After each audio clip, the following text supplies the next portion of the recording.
Okay, so we're about a week onwards from where we left off with the last video, and now the Mini has all been prepped, everything's been masked, it's all been remasked. There's only one or two tiny little bits that haven't been remasked, like where the filler hole is, but everything else has been remasked, it's been blocked out, it's then been sanded over with the sponge pads that we showed in the last video. Now there are one or two tiny little areas where there's a little bit of bare metal, so the first thing that I'm going to do is run them areas and round the door shuts. I'm just going to go around and give those a little tiny little bit of wet on wet. I've already put the sealer in, everything's already been cleaned down and everything's already been got ready. So I'm going to mix some wet on wet up. We'll put the wet on wet down, and then as soon as I've finished the wet on wet process on it, on those little areas, which I'll take you through, then we'll get some paint mixed up and get this thing painted. So this video today is going to be a little bit of a long one because I'm going to try and run through in as much detail all the steps that I'm going through on this body shell. You guys seem to have been really liking the fact that we've gone into a lot more detail on this classic Mini, so we're going to follow on the same theme in this video. Now I'm using the Wellcome Ego 190 for putting the wet on wet down, and the wet on wet primer that I'm using is the MIPA 4:1 high build. Now in order to use this as a wet on wet, then you'll need to mix it 3:1 with hardener and then add 30% thinners, reducer, you know, depending on what you call it where you're from.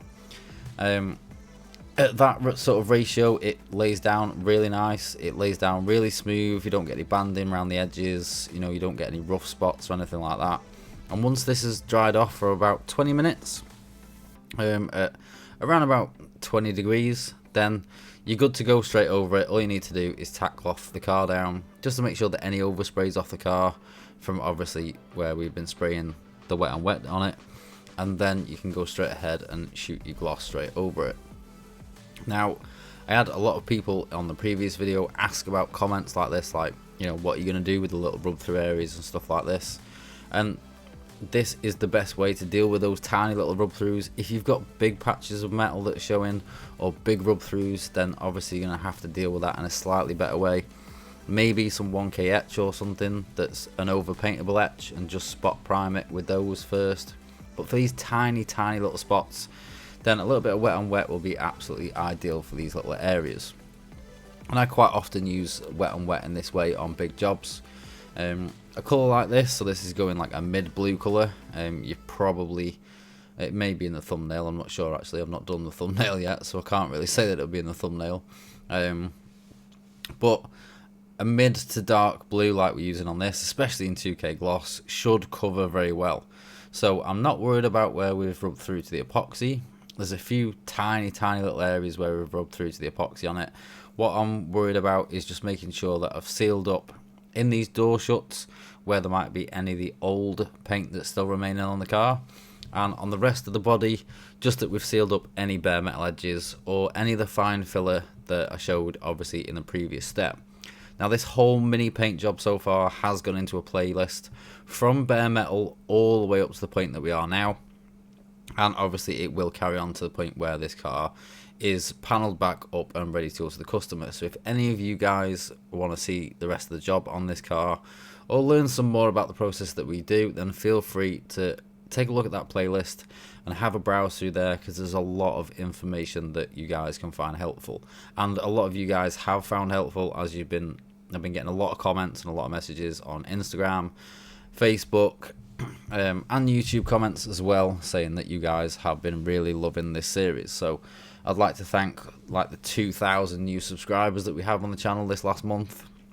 And also, as far as the channel goes, this has been our biggest month ever for views. In the last 28 days we've got over 250,000 views, which for a little channel like myself that I started up just as something to do really and take my mind off things, it's really awesome to sort of see where the channel has grown and where it's got to. Now you'll see, normally I don't leave this much wet on wet footage in, but I thought I'd leave the whole wet on wet stage in this time, the same as I've left the whole prep stage. After this I've left all the guns set up, absolutely all the details, even the paint mixing, in this video, just to give people a little bit more of an idea and a bit more of an in-depth sort of look at this car, from the stage we're at now all the way to the point where this is fully coloured up. So you can see I'm trying to work around this panel by panel. There's a few little common areas like these edges on, on the very edges of panels that you're quite often going to rub through on. There's a few bits where I've put a bit of fine filler in. Not much. There's only one or two tiny little bits that I'd missed on this car. Obviously taking it back to bare metal was a bonus because, apart from one or two maybe pinholes, and like I think there was one low spot in the bottom of each quarter. Bar that, the whole car didn't really need any fine filler. I probably spent an hour just spotting in a few little tiny bits of fine filler on it. But edges like the edge of this A-pillar there that I'm just going up now, they're edges that you can really easily rub through. And I had a guy actually a few weeks ago that we were doing some motorbike bits with, and he was really worried about rub throughs, and I just said to him, look, it'll take no time whatsoever to just put a tiny spot of wet on wet over a rub through. And you do have to go quite far to be able to rub through when you've put like 2-3 good coats of high build on. It's not something that you should be scared of. Just take your time, think about where your sander's touching, and then you'll end up with hopefully the minimal of rub throughs. Around these windows, I am just giving that a coat where the window seal would go, again just to make sure that that's got a full covered coat of primer around there, just to make sure obviously once the window seal goes over there that everything's as protected as it can be. So that's about it for the actual wet on wet stage as far as that goes. I'm just having a last quick check round, even though I've already been around it, just to make sure I haven't missed anything, like the little spot underneath the gutter rail there. Little areas like that are really easy to miss on a car like this that has got a lot of nooks and crannies and a lot of fiddly tight spots. So take your time, don't rush that stage. Now for this we've actually got the Kapci 2K Direct Gloss. We've got the Kapci Hardener with it as well. This is a 2-to-1 mix of the gloss to hardener, and then we're putting 20% reducer in. Now the recommended for this is 30%, but being the first time that I'd used this, I didn't want to quite push it to 30%.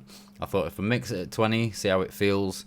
If I want to add a little bit more reducer, I could just top up the reducer and add a little bit more. So when it says 2-to-1, the 2 is always the main product, so the primer, the clear, or the gloss in this case, and the 1 will always be a hardener in a 2K paint format anyway. And then where it says like 5-10%, etc., after that will always be your thinner or reducer, again, depending on what you call that in whatever sort of region you're from. So we're just going to add some standard reducer. So this is kind of like slow reducer if you want. It's a sort of standard speed. I prefer using a slower reducer. It just helps a little bit with the flow out when when you've got gloss or when you've got clear. Sometimes using a fast hardener is good, but you still need that little touch of flow out. So using a fast hardener with a little bit of slow reducer or standard reducer can just help it flow out that little bit longer. So we're using the Colad mixing cup, so I'll just mix this directly into the cup, because then I've got the paint mixed in the cup and I can put the lid with the strainer straight on the cup and then clip that onto the gun, and we can get straight on to get in the car, tack cloth off, ready to start shooting the colour down on the actual car. Another quick note is, if you do use these disposable cup systems, just make sure if you do get on the outside of the pot that you just give it a quick wipe off with a cloth, because it can be absolutely devastating if you go down the side of a car and that drips off the side of the pot and lands right, it's kind of sod's law that it's going to land right on top of the wing, or it's going to land right on the face of that quarter panel there, and it's going to leave a big mess on the panel. And a run or a drip or something like that in direct gloss is not easy to get away with, especially on a colour like this. The dyes will sort of pool up together, and where you get a run in it, or where you get, say, a drip on it, it will leave a slightly different patch of colour. So you just take your time, be careful at every step and each stage that you make. to try and make it as best you can before you move forward. So something as simple as making sure your gun's clean, making sure the pot's clean, making sure there's no excess around, you know, say the threads if you've got a normal pot, and even when you're changing over and you're putting more colour in to a conventional pot, just triple check before you screw the pot on that there's no excess paint around them threads that could possibly leak out. Now for the 2K gloss, we're going to be using the Welcome Carbonio 360. This is the 1.2 setup with the MP air cap on it. I was going to switch this back out for the 1.3 in the conventional sort of Welcome Carbonio setup. I've just not had time yet, so I decided to give it a go with this and see how it performed.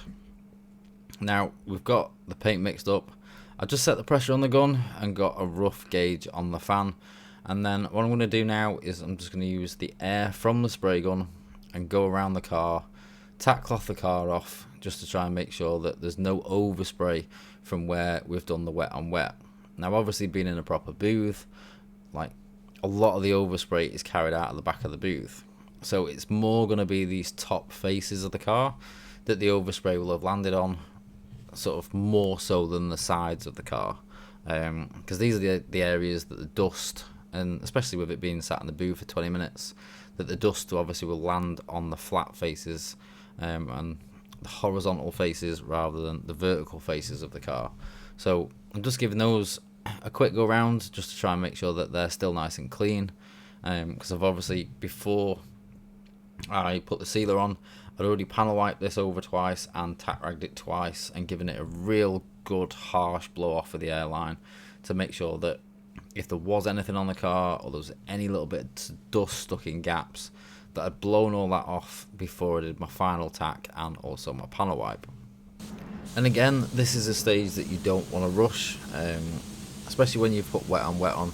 Like you'll see in a minute, there's an area that when I tacked it, it felt like it was not a touch rough, but it felt like there was something there. Now once this has gone off for that 20 minutes, obviously it's more than dry enough that you can run over it with a tack cloth, but it's not fully cured. So like down this bottom here where I put that big spot on, it just felt a touch off, so I'm just giving it an extra little scrub just to make sure that anything, you know, any excess overspray or anything that was around that patch was taken away by the tack cloth. And there's no harm in giving it a little bit of a scrub over any little wet on wet areas like that. It's not going to do any damage to it. As I say, once it's flashed off, you'll be absolutely fine. So again, these flat faces, like inside these door shuts, because I gave this a full wet on wet inside the door shuts, and especially like the bottom of the door shut there, you want to make sure you give that a good wipe round and don't miss any of that, and just generally give the car a really good scrub over. Another note that a lot of people forget as well is obviously we've painted the roof and the roof is sheeted off. Now this sheet can hold a lot, and it doesn't show on camera, but there was quite a bit of overspray stuck to the roof. Now when we get going around this with the big spray gun at 2 bar, then potentially we could be knocking off anything that was on the roof that was loose onto the body of the car, where we're going around painting the body of the car.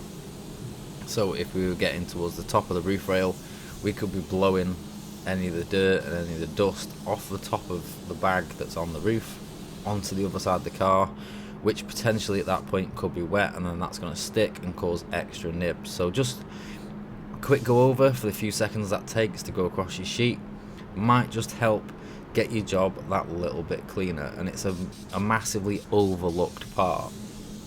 So now everything's prepped. I tested my gun before to make sure that everything was spraying nice, and I'm just going to give it a quick double check now, make sure that my pressure's right, and just tweak my fan and also my fluid to something that feels nice and a nice speed that I feel is going to be comfortable to start.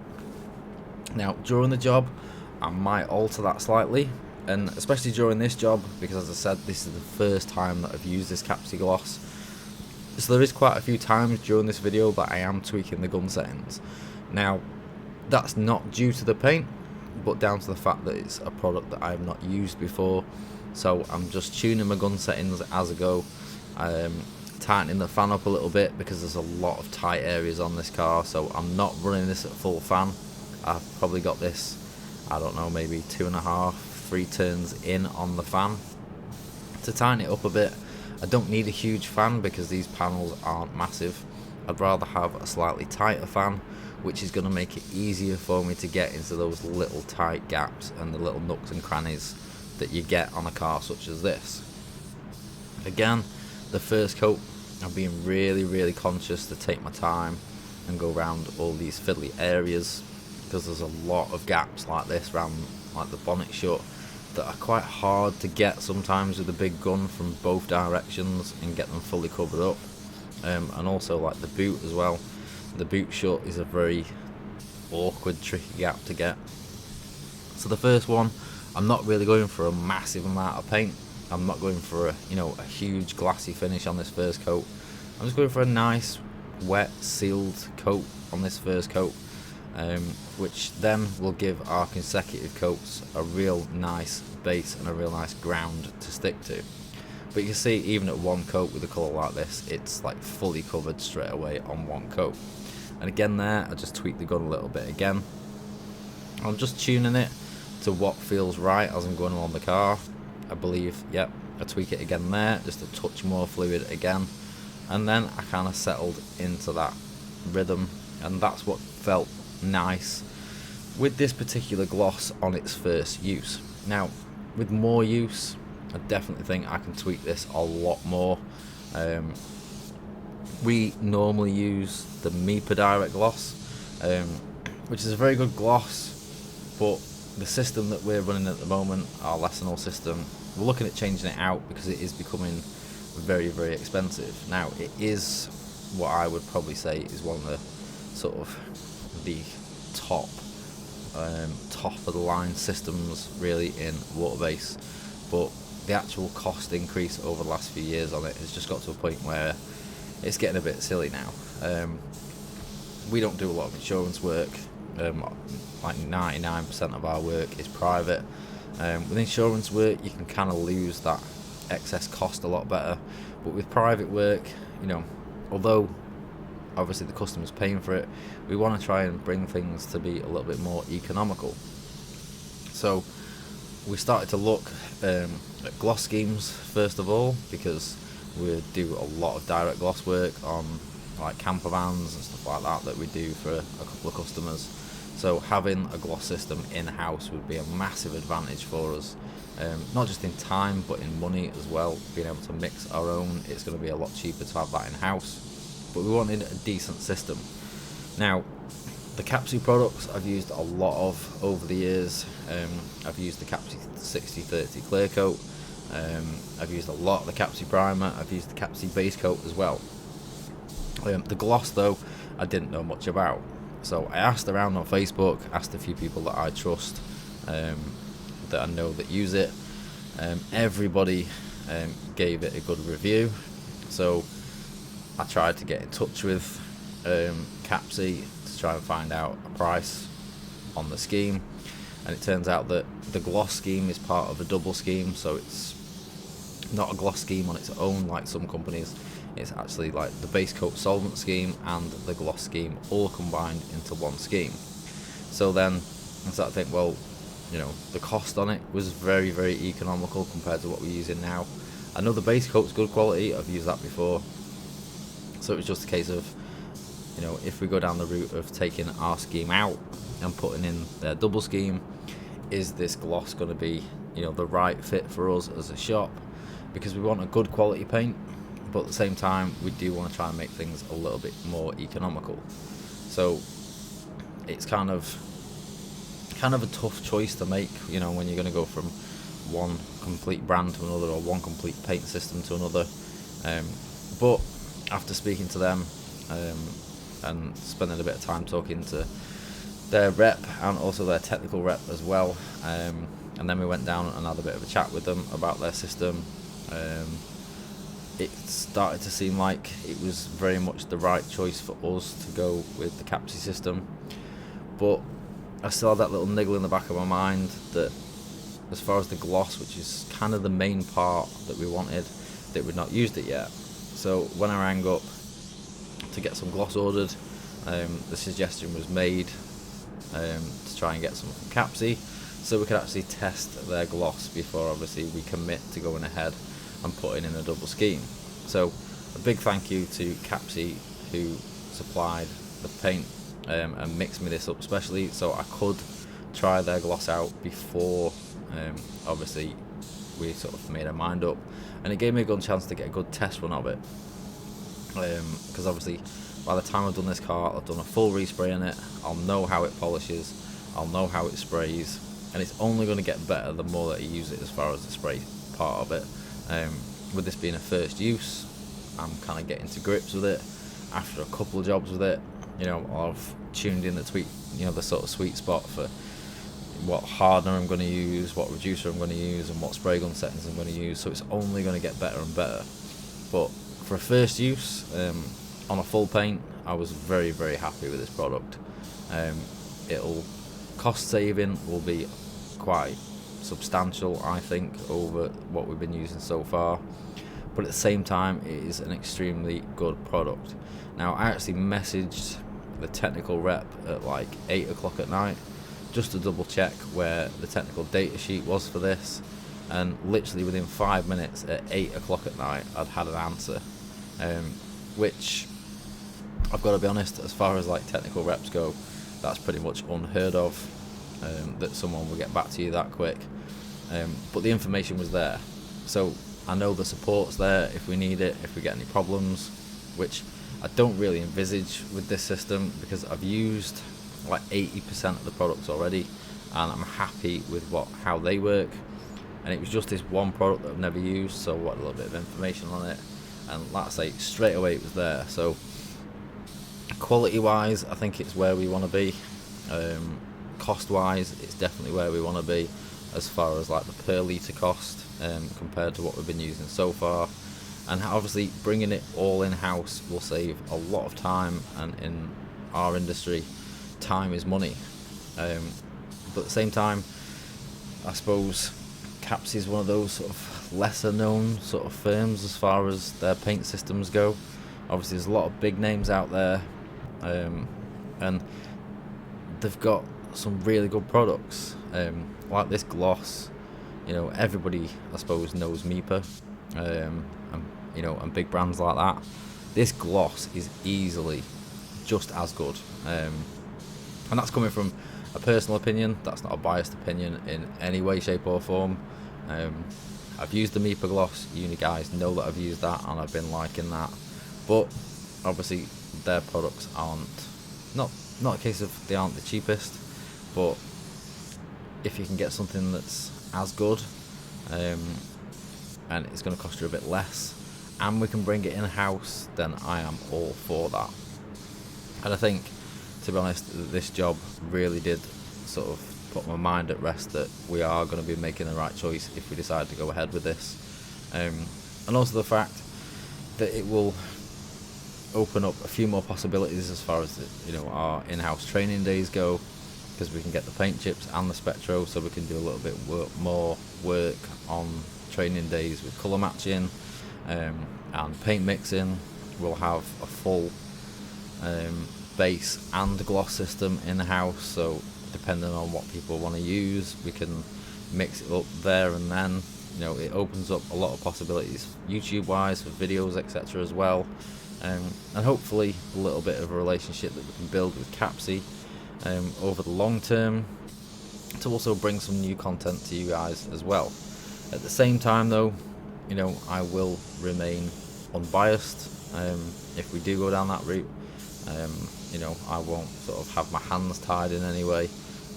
If we go ahead putting the Kapci scheme in, it will very much be a joint decision. It's good for the business, but I think it will also be very good for YouTube as well. We've got a lot of new products we can show, a lot of new stuff we can show you guys that I personally think is good and is a nice price range as well, that is affordable, whether you are a professional painter like myself, or whether you're a DIY painter, or even a smart repairer. They've got these awesome little mini mixing schemes for smart repairers as well. So they've got so much kit out there, I just don't think that really enough people have seen it or know about it. So I think it'll be a good opportunity to make some brilliant videos as well. Now, this is the third coat that I'm doing on this car at the moment. I've done the first coat on camera, which is just a light coat, and then I'm putting 2 full wet coats on the rest of the car. I'm using this now at 3 turns out, and I'm using it at 2 bar. Now, as far as lay down goes, it lays down really nice. It does look a little bit, well, quite chunky when you put it on because it's quite a thick product, but once it's flowed out 20-30 seconds, it does flatten out nice and flow out really well on the panel. I had no issues with the finish on this when it was done, even though I did have a couple of issues with, like, at one point my camera went off and I had to run out and put a new battery in it, so I had to stop and start. And at another point, the rear fan tripped out on the booth, so then I had to run out again. And it was just one of them jobs where I was trying my hardest to sort of like get a real good gauge for this product. And if something went wrong, it could have gone wrong. But the one thing that went really well was the actual paint on the car. And I think you guys can kind of see that from the finish and the overall finished job on the car. I'm happy with this as a product. I'm really happy with the way that the car came out. You know, it's come out really nice and clean, nice and straight. And even though I did this in 3 coats, no problem with any solvent popping or anything like that. It went on really nice, and it's turned out a really nice, clean, very high gloss 2K as well, I have to say. But I'll show you that shortly when we have a little walk around on the finished part of the painted shell.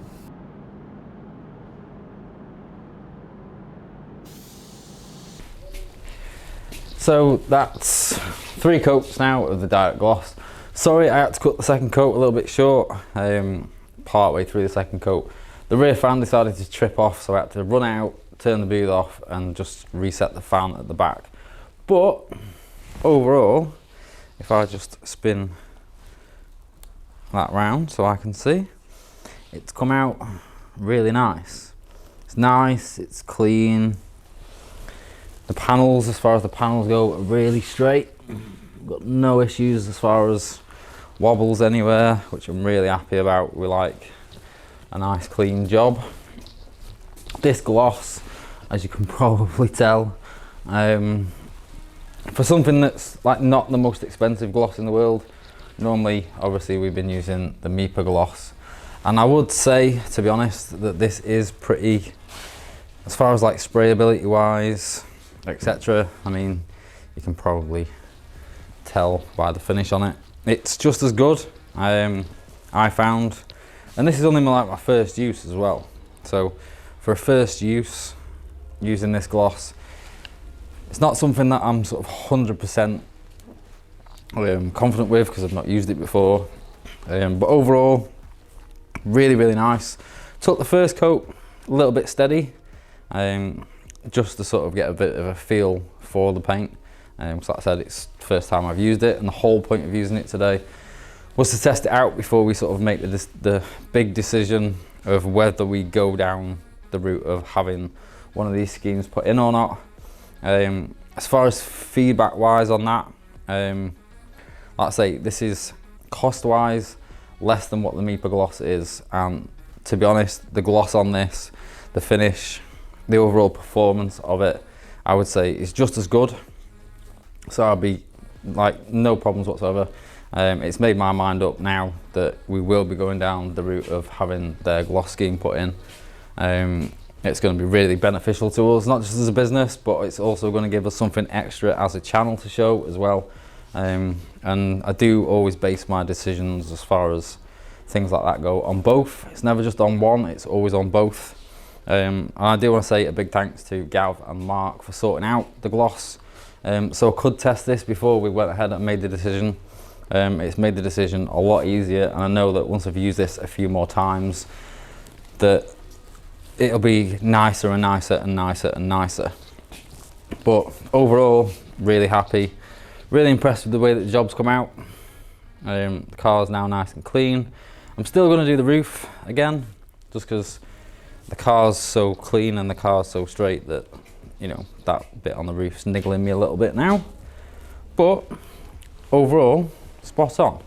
So I will see you guys probably next week for the panel painting, and also give you guys a little look at the finished car once we're all done. That's it for me for today, guys, and I'll see you again soon. Bye for now.